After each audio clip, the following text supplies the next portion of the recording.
It's Monday and time for the Back to Business podcast, featuring Calgary's industry leaders. Welcome today's show host, Kim Hayden. How prepared are you when an opportunity arises? Or do you even see the opportunity before you? Our guest today is Charles Osuji, who is an award-winning lawyer that has scaled and grown not only his business practice as one of the best boutique law firms in Canada, but also has started bringing programs in place to help other lawyers from countries around the world get their foot in the door. So stick around. This is a conversation you don't want to miss. But first, our land acknowledgement. In the spirit of reconciliation, we acknowledge that we live, work, and play on the traditional territories of the Blackfoot Confederacy, Siksika, Ga'aina, Piikani, the Tsuut'ina, the E'ahe Nakota Nations, the Métis Nation Region 3, and all people who make their homes in the Treaty 7 region of southern Alberta. Alrighty, welcome to the show, Charles. How are you today? I'm good, Kim. Yourself? I'm doing good. You just flew back into town, so very glad Yes. you can make it today. Thank you. Are you feeling a little tired? You're still young. You have lots of energy. I am good. In fact, I feel good about Calgary. You feel good. know. Calgary Haven't gone to Toronto. Yeah. I don't think a lot of Calgarians or people who are even lifers here in Calgary Right. realize the absolute cusp of greatness Calgary's on. We are being looked at globally No for kidding. so many different things going on in the city. And you only add to that. Like you've got such an incredible story behind you and incredible successes at that under 40 age. But I want to give everybody a bit of pre-frame. So if you could give us a little bit of who is Charles, like your journey to where you are today, just a little bit, and then we're going to dive into what you do. Absolutely. Okay. Born and raised in Nigeria. I came to this country sometime in 2011. I had been called to the bar in Nigeria. Practiced for just 3-4 months. Came to Canada because my brother sponsored me to come here. Started my journey, the requalification journey, quick we're going to talk about later on. Yeah. It was a long journey, a journey that was marred with limited opportunities. I didn't have any professional network. I didn't even know if Canada would accept me. I didn't know what the process was. Ultimately, I met with a mentor, Mr. Smith, who took me on as a student at law. That was back in 2013. That was after over 300 job applications without any callback, including volunteer opportunities. With Mr. Smith, I articled and became an Alberta lawyer in 2014. Shortly afterwards, I became a partner with him, a year and a half into me being a lawyer. Then he was looking to retire. He came to me for if I wanted to buy him out. I said no 3 times because I was scared. But he saw something in you. He did. And I spoke with a few mentors who, told me to go for it. I bought him out in 2017. Then the firm had about 6 people. Now we are over 45, 30 lawyers plus, with 2 locations here in Calgary, a location in Dubai and Yukon. We're looking to expand into Vancouver. Wow. Okay, so I want to go back to the 30 resumes you sent out and nobody would bite. 300. 300. Okay. Yeah. So let's put this in perspective. Canva, we Yes. all know what Canva is. Right. You know, it took them over 3 years to fill their first round of investment because everybody was going, oh, I don't know. Now who's wishing they had jumped on it? So out of all of these applications you sent out, have you run into anybody who did not take you up on the opportunity of being part of your journey? I'm sure I have, but I've deliberately deleted that. Oh. that part of my journey in Calgary, to be very honest. Those were dark times. They were challenging times. You know, as an immigrant, you're dealing with culture shock. You're dealing with change of environment, the weather. You're dealing with missing out on the things that you were, that you knew, things that made you comfortable, all the connections. And at the same time, you're applying to opportunities. They're asking for Canadian experience. Nobody would call you back. I joke that the closest I got to working in a law firm was when I worked for a moving company and we're moving furniture from one law firm to another. That was the closest I got to work to a law firm. Crazy. I didn't have any access to any law firms. So, because you're dealing with a language barrier. Right. And I may be wrong on this. Yes, it's harder for women to gain access to funding. However, I think for entry level, women are more apt to be brought in. Right. Does that kind of, from your experience? I can only talk about my experience. There wasn't any language barrier, but there was just access barrier. Nobody knew my last name. I didn't go to high school here. I didn't have all those webs of connections. Yeah. Nobody was vouching for me when I was not there. I schooled abroad. That was not a plus. Yeah. And many people were not aware of the process for internationally trained lawyers being lawyers here. Many employers out there at the time didn't know what that process was. So long as we were trained internationally, they wouldn't even deem you eligible for opportunities, right? Things are changing because of people like myself and many internationally trained lawyers who are now setting up their own tables and creating awareness as to what the process entails and giving opportunities to those that look like me. Yeah. Well, law is, at the end of the day, it's got parameters, just like math. Right. And I would assume that law is law. You would think so, right? To an extent, that is correct, Kim. Law is somewhat universal. At the same time, law is also territorial. You come to Canada. Canada, fortunately, shares the same legal system as Nigeria because of the Commonwealth, correct? Commonwealth, right? But that's in theory. But in practice, the way things are done here are different from the way things are done elsewhere. But beyond that, many employers in law are looking to hire people that are comfortable with, people that are, people that went to school where schools that they know of, people that come with recommendations, people that come with references. These are people they think that would be sympathetic to their cause, right? So you have a shared common. Exactly. We were both, farmers from Saskatchewan, right? Right. So you come here as an internationally trained lawyer without any of those for the most part. However, one or two people might connect with your story, as Mr. Smith did for me. I remember my interview with him. We connected on the fact that he was a teacher in his other life, and my father was a teacher. He is Christian. I'm a Christian, and fundamentally we connected on drive. He started law as his second profession in his 40s because he was driven to pursue law, and he could see that drive in me. And when I told him I was the best in my class, but I was struggling to find articles, he could understand it. So he created an opportunity for me, and bless his soul, he is retired and happy. He is happy with where things are with the firm. That's amazing, and absolutely drive, because a lot of people, and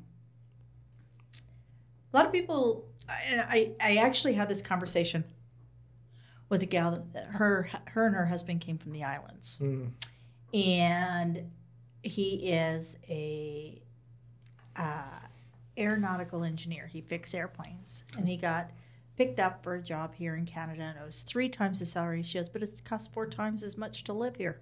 So she goes, I feel like I got catfish. It's colder, it's darker, and I'm getting broker by the day. Right. So it's so refreshing to hear the positive side, because Canada has said, it has opened its doors and has said, you know what, we're this little tiny population next to our southern border, right? If we look, they're 10 times as strong as us, or 10 times stronger than us. We need to get the best of the best. Right. And yet it doesn't seem like there's any real ways to expedite the best when they come in. I completely agree with you. There's a lot of talk about immigration and not much about integration. Those are two different things. Oh, that's good. Yeah. Immigration and integration. I totally agree with you. Absolutely. The professional is actually come in, but right at the airport, they live by themselves. They have to figure it out, right? They have to figure out where do they go from there? What professional body do I apply to? What is the process? And while they're applying for qualification, there's no access to funds. They have to defer to survival jobs, and many people get stuck in that cycle. I was lucky. I came here as a very young person. I came here in my early 20s. I wasn't burdened by a lot of things. You weren't coming. You didn't have like 3 kids. Exactly. I was able to hustle for like 8-9 months and then focus on my qualification process. But many people don't have that luxury. Many people come here and they have to feed their kids. They have to survive. Absolutely. They have to survive.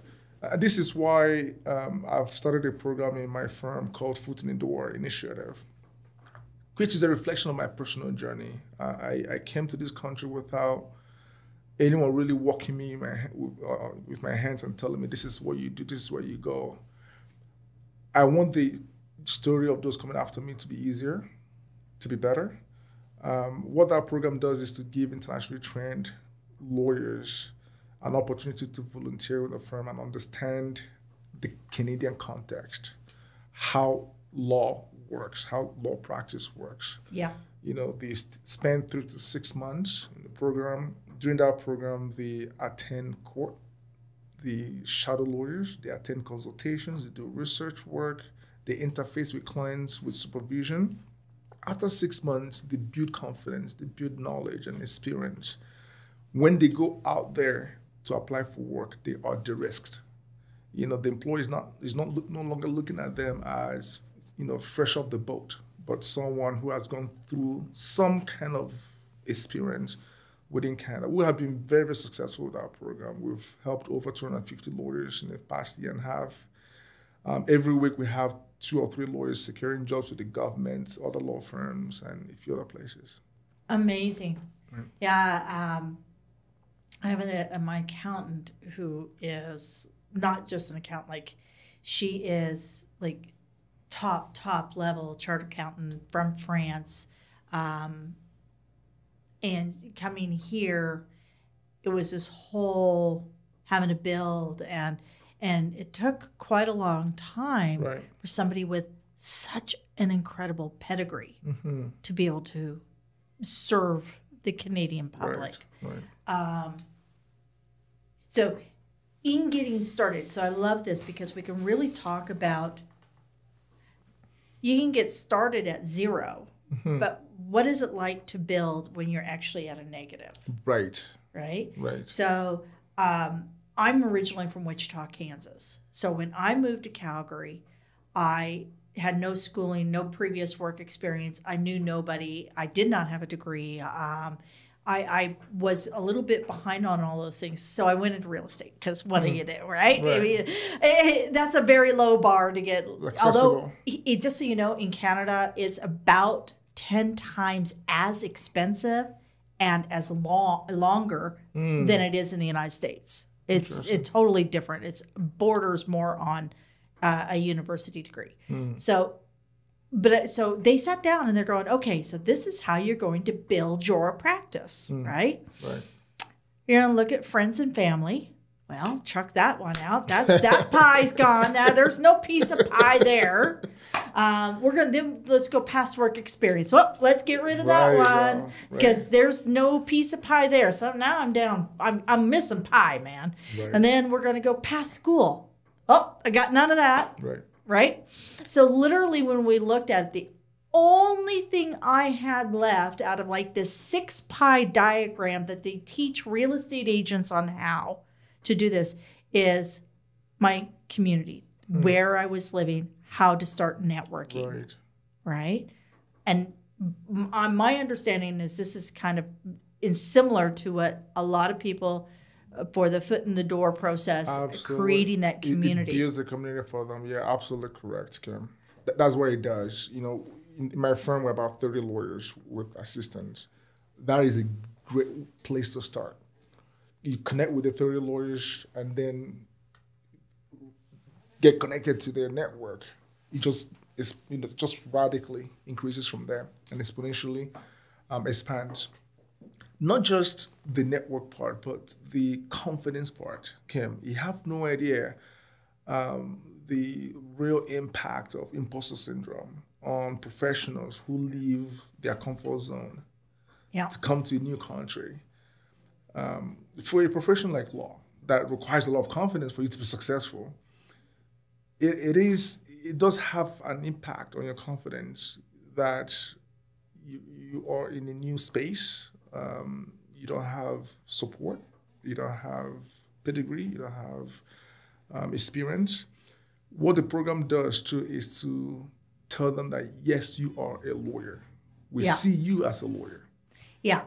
Right? We see you as a lawyer. You're going to be successful. Just do this, do that, connect with these people, follow the pathway that others have followed.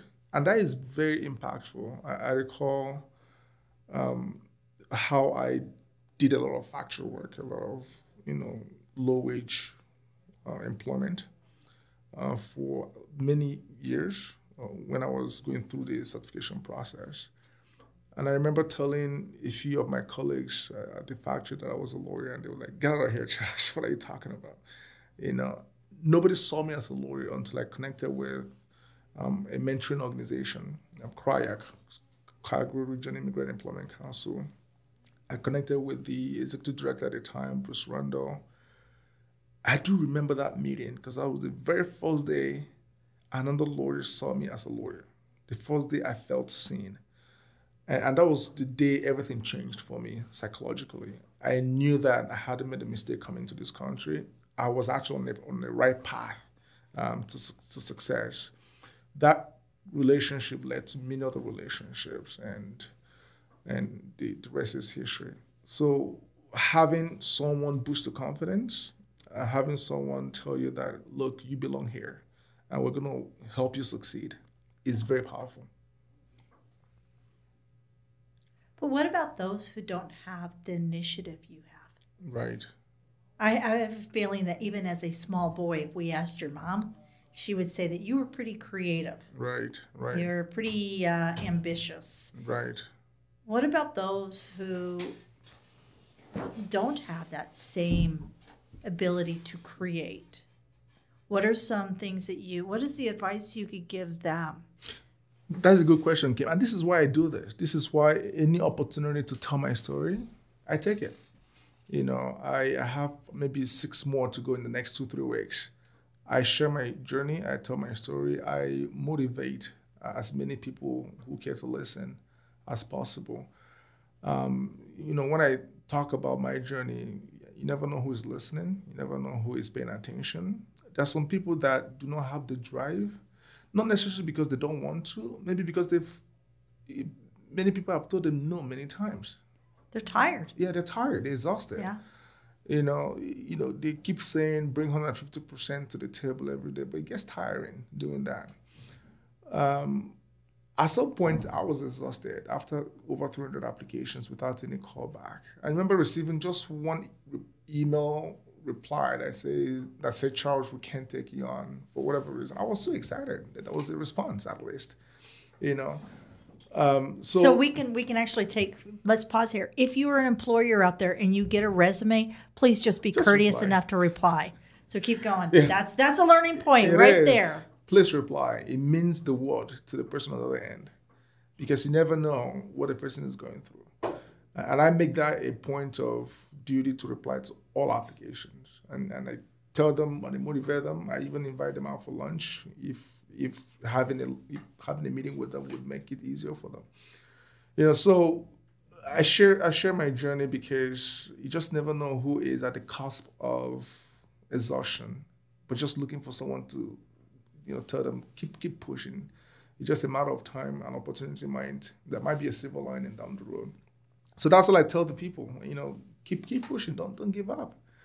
And I also challenge a few people who have achieved some success to ensure that those coming after them are looked after. They must give back. They must keep that door of opportunity open without closing it behind them so that others can come through. And this is what we're doing through the Future Leader Initiative. Now, since you have come to Canada, you've also expanded your academia, correct? You have a doctor in... Yes, I got an honorary doctorate. Okay. Yeah. Tell me what an honorary doctorate is in respect to what you do. Absolutely. I was contacted by Monroe University early this year that they will be honoring me with an honorary Doctor of Law. So an honorary Doctor of Law recognizes an individual who has done amazing work in their profession, including community service. I think I was one of the youngest to ever receive that from that school. What I did when I came here was to focus on my requalification. And once I got that going, then I charted the pathway to entrepreneurship right away. Because that's, I think people forget lawyers and doctors are entrepreneurs. They still have to cover their rent, Yes. their overhead. They have to still build a profitable business, right? So you can pay everybody. In building this, so you don't have any family aside from your brother here to help support you. Right. So now we've got a foot in the door with Lawyer Smith. What was his first name? Mr. Smith? Jim Smith. Jim Smith. Yes. Okay. So Mr. Smith has seen the value and opened up the door and opened up many doors by responding. Right. But, in doing that, what is some of the challenges that you've had as an entrepreneur getting the right advice to create a sustainable, scalable business? That's a very good question. The very first challenge I had was internal, self-doubt. Asking myself if this was for me, if I was making the worst mistake of my life. At the time, I was in my late 20s, and I was looking to buy a firm that had been around for 37 years. So it was daunting, and I hadn't owned any business before then. Much less a law firm, no firm management experience. I was barely 5 years in the country, and I was barely 2 years as a lawyer. So I had a lot of things not working out, optically for me. I was able to overcome all of those by talking to my mentors, people who could see the future, who could see the value in the opportunity that was presented to me. My brother, some of my mentors, even Mr. Smith himself, they all encouraged me to go for it. So the first challenge was self-doubt, imposter syndrome, whether I was good enough to take on that type of challenge. Then the second was access to capital. I had applied to a few banks at the time. I'm not going to mention any names. Nobody would give me any money. They thought I didn't have any previous history. Yeah. Didn't have any credit history. I didn't have any There's a track lot record. of lip service. Yeah. There's a lot of lip service exactly. out there, And they'll say one thing, right, because they want to be as politically correct as possible. On paper, yeah. But when it gets down to brass taxes, there's always a loophole. There's always an escape. Well, I had a long list of reasons why my application for capital was rejected. It took one bank, and I'm going to mention the bank, BMO. It took an individual, her name is Tina Swanson, took an individual like her to look beyond the credit history, to look beyond what was on paper. Yeah. She saw fire in my eyes, and she saw the grit, that I had approached her with. And she was like, you know what, Charles, let's give this a shot. And I got financing through them. You know, I'm eternally grateful for that opportunity. And this is a lesson for lenders and, you know, who else out there. You know, you just never know who the next big deal is. It's good to take a look at those checklists and those metrics, but it's also good to look beyond them and see how fired up is the person across from the table is. You know, now my firm is the largest Black-owned, if not the largest BIPOC-owned law firm in Canada, and it started with Miss Swanson believing in me beyond what the paper said. So access to capital was a challenge. Of course, I was able to overcome that through her help. The third challenge was I was curious whether the color of my skin or the sound of my voice would have any impact as to my success as an entrepreneur in Canada. You know, I had heard stories. I had heard horror stories from many racialized business owners, how they're not being taken seriously and stuff like that. But I was convinced that if I spent time on doing great work, being better at what I did, and investing in excellence, that would be a game changer. And it worked out.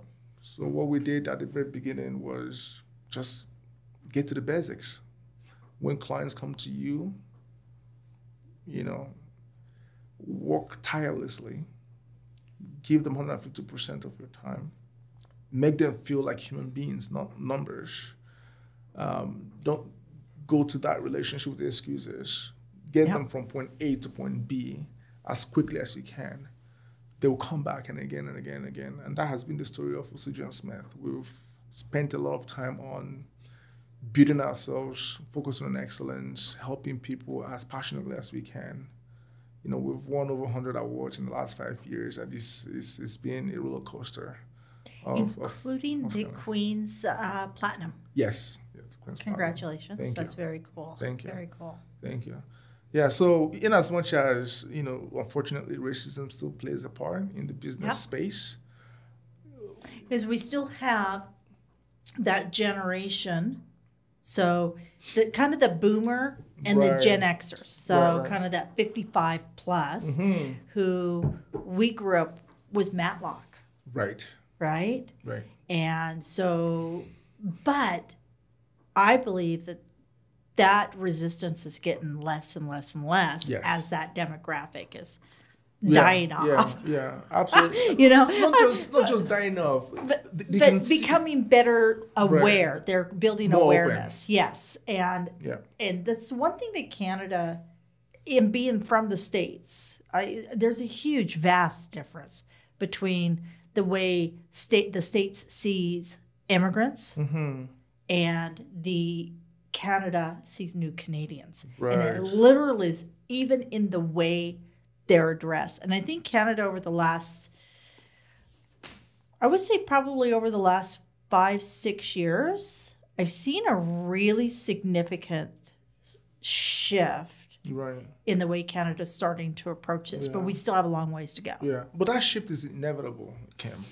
When you see a lot of immigrant success, immigrants coming into the country, they're no longer burdens on the economy, but they are providing solutions.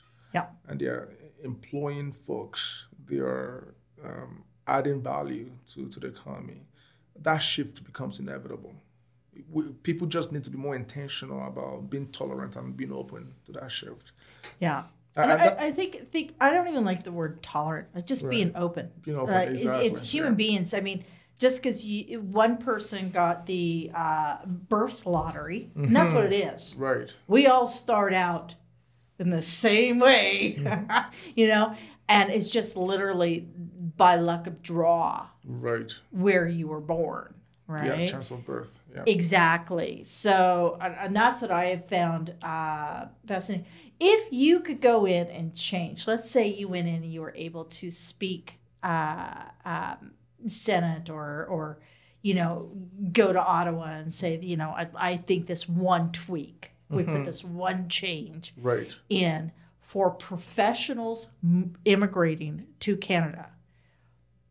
What would that be in order to help them circumvent? Because I am hearing horror stories of people coming here with medical degrees, and it's taking them 7, 10, 15 years to get recertified. Right. What do you think that we could do? There are two things I would recommend. Number one is provide some access to capital to the professionals coming in here. That allows them to focus on their requalification programs or journey versus trying to survive. I can tell you maybe 70 to 80% of folks that lose track of their professional callings or their vocation as folks who are now stuck in the rat race of survival, right? They know exactly what steps to take to requalify, but can't afford it. They can't afford to stay home and study. They can't afford to be away from the workspace to get that done. So it's some support that can be given to them as one. Then secondly, if many of these professionals are provided with access to experience while they are writing the exams, that would be very lovely. Folks who study here from the first year, they have access to summer jobs, okay? The second years, the third years, they have access to summer opportunities. By the time they are done law school, they've built enough experience and connections that they will leverage on for finding articles.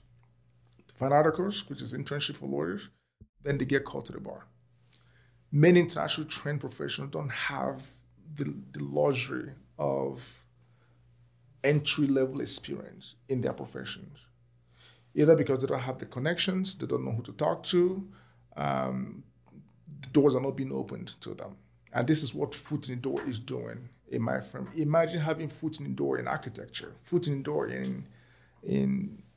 for medical professionals, foot in the door for nurses, foot in the door for engineers. They come in, somebody ensures that they gain, even if it's 6 months experience, and during that period, they're paid something so that they're not, they focus on getting that experience. After 6 months, they're de-risked, and they have, they have an edge to get ahead. Those are the two things I would recommend. Amazing. I 110% agree with you. Right. That you said, what did you say? It was such a great quote. Immigration versus integration. Yes. And it's just, and we are at a time in this world where moving around is an option. Right. And we're at a time in this world where we also have a lot of unrest, and there's also a lot of climate issues.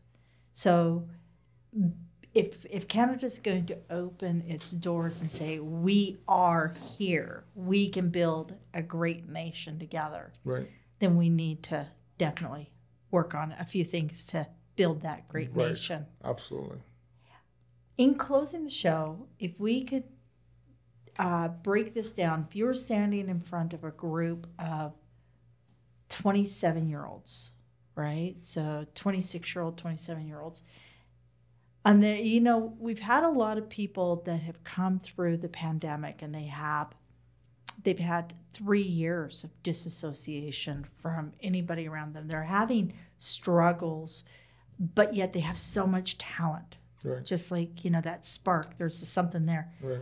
What would be the advice you would give them, these young people that have so much opportunity, be it a new Canadian or a Canadian that is maybe having some struggles finding their footing? Right. Because imposter syndrome can hit anybody. Right, absolutely.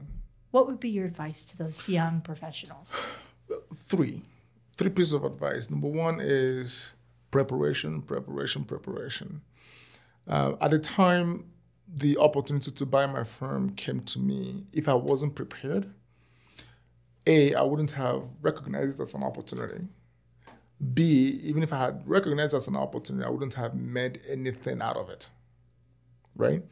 But I was prepared. My first 2 years with the firm, I was working 7 days a week, 14-hour days. I was building myself up, learning and understanding what my clients needed. So preparation is very important.